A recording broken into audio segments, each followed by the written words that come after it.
Welcome to Luca and Miguel. Enjoy the video. In this video, I will explain how to put your Ford Fusion in neutral with a dead battery. First, locate the small access panel near your gear shifter. This panel is usually a small, rectangular cover. Gently pry it open using a flathead screwdriver or a similar small tool. Once the cover is removed, you will see a slot or a button inside. This is your shift lock release.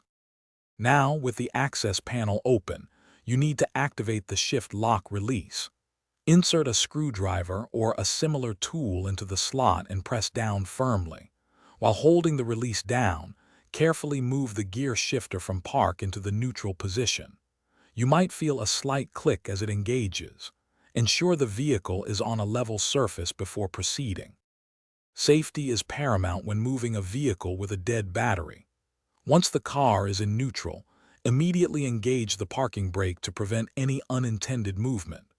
If possible, place wheel chocks around the tires for added security, especially on any incline.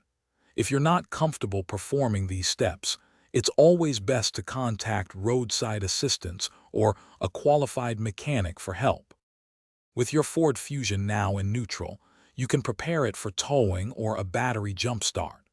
Double-check that the parking brake is engaged and the vehicle is stable before any movement. Remember, putting it in neutral is a temporary solution to allow movement. The underlying dead battery issue still needs to be resolved, so plan for a jump start or battery replacement soon. Thanks for watching and please subscribe. It's the best investment you'll ever make.